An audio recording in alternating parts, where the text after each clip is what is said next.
My name is Wanjau from Kenya. I'm a third-year Bachelor in Business Administration student at IE University.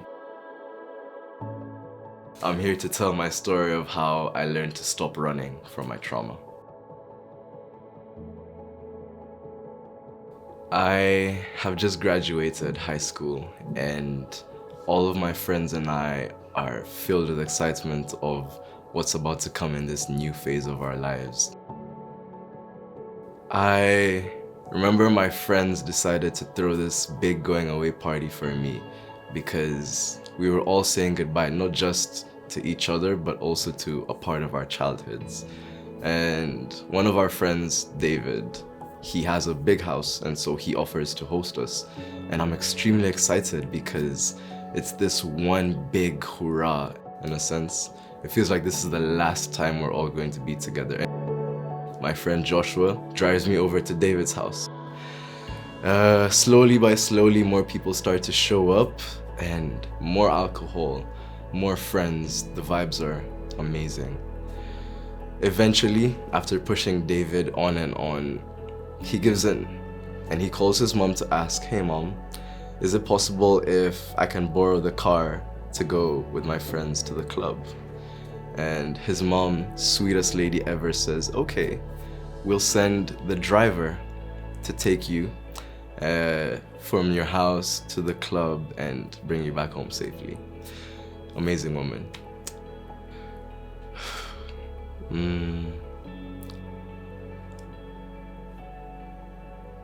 David, of course, it's his car. He gets to pick where he's going to go. He asked the driver, "Hey, is it possible if I can drive us there?" And the driver, of course, he's an employee, so he's not about to fight with him. And he says, "Sure." For us young high school kids, cutting up through traffic with 3 cars, you're the king of the world. And so I'm in the sunroof with Paula, and David is taking this turn like 120 maybe kilometers per hour. And feels weird. So I start to come back down into the car from the sunroof. You know, like the reality of the situation, the possible danger starts to set in a little bit, and my logical mind gets ahead of the adrenaline. And I'm coming down into the car. I'm pulling Paula with me to come back down and sit. And everything like flips. It's like the world is turned upside down. We hit a pole.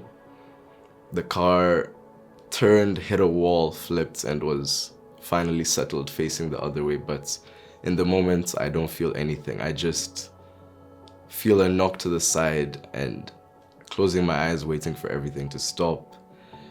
And then a lot of silence, like a really loud silence. And I open my eyes very slowly. First instinct is to breathe, of course. Okay, that works. Check 1. Look to my left, look to my right. My neck is kind of stiff. Okay, what the heck just happened? Paula was bleeding from her mouth, and she looked like maybe some teeth were missing. And it was only when a military police came to point out that, "Hey, who's this?" is when I looked a couple meters back and I saw the driver lying in a ditch, and he had been thrown out of the back of the car when we crashed into the pole. So they covered him since he wasn't moving, he wasn't breathing, he had already passed away. And our next immediate thoughts is, okay, we need to take care of Paula. And I remember very vividly up until that moment, kind of watching myself talk to her, because while we were in the Good Samaritan's car, whoever he was, she was lying across the back seat with her head in my lap, and I was telling her, stay with us, stay with us.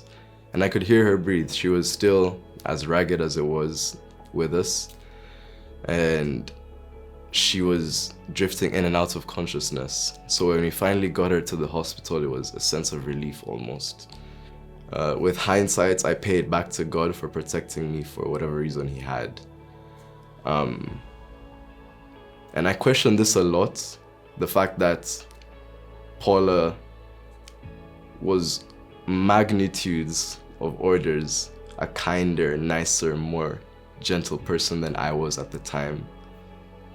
I always wondered why she deserved to receive the brunt of the crash when I left with maybe a scar on my finger to remember it.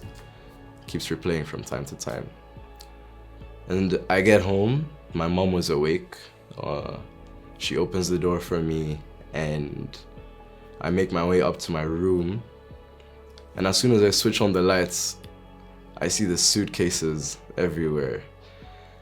And I remember my mom telling me distinctly I should finish before I leave the house to go party because it's gonna be a hassle to finish packing after I come back from a night out, maybe hungover. I didn't have any like drop of alcohol in my brain. The adrenaline kicked it pure out. But I look at the suitcases and the reality hits me and okay, you know, we have to do this. I have a flight in the morning. We have to, you know, continue on with life. So I'm packing up my things and I get a glimpse of myself in the mirror and my white shirt is like covered in red. And I stand there looking at myself, kind of wondering who this person is. And the next morning I get a call from David, tells me, hey, we have to go sign a police report, which we did. And I headed off to the airport with my brother. And while we're getting off of the plane, my brother checks his phone and he asks me, hey, has anybody texted you or something? And I tell him, no, what's up? And he's like, don't check your stuff right now. Let's get through the passport control. Let's deal with everything and then we'll have a talk. And as soon as we get past the security passport control, we're getting our bags, he pulls me to the side and he says, hey, your friend Paula has passed away.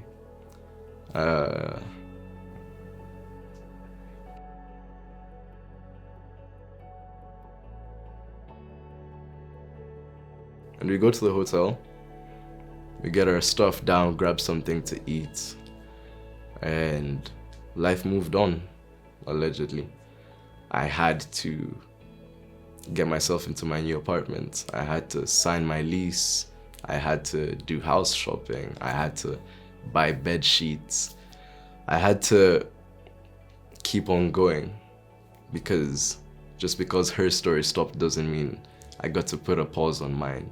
And as significant of an event that it was, I didn't dedicate the time I needed to actually understand what had happened. And I disassociated. I started a completely new life, moved on with what I had to do, and told myself, all right, you're here, don't waste the opportunity. I don't know why I'm here, but I am here. And we might as well keep on moving.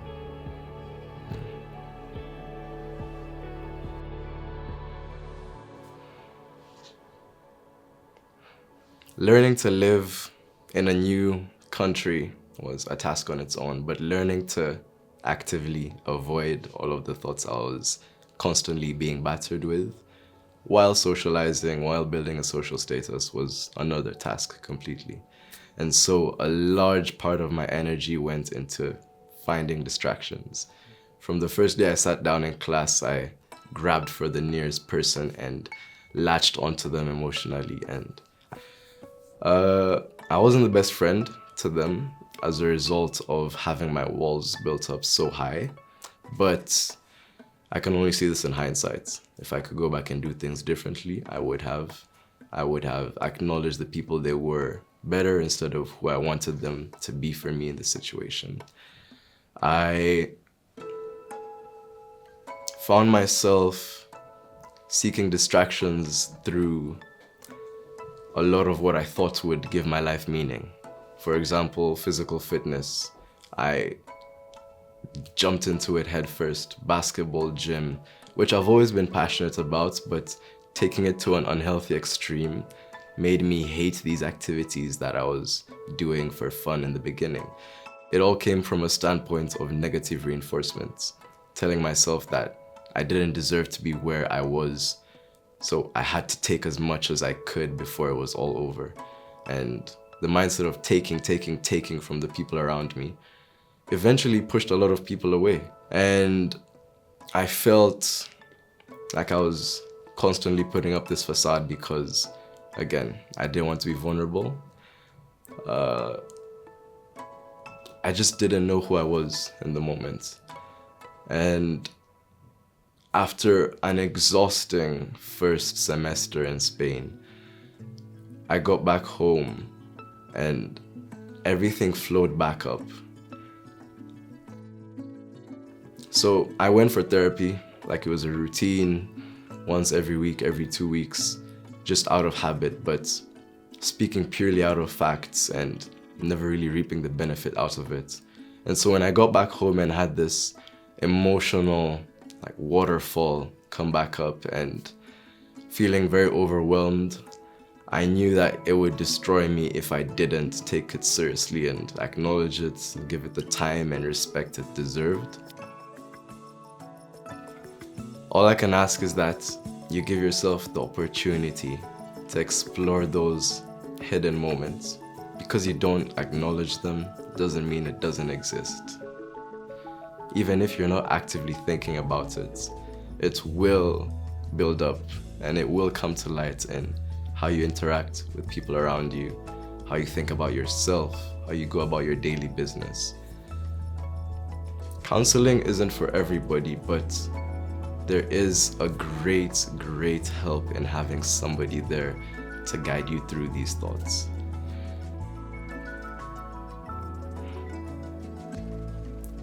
It helps. My journey with counseling was unexpected and it's become a part of who I am. It's allowed me to understand who I am much better.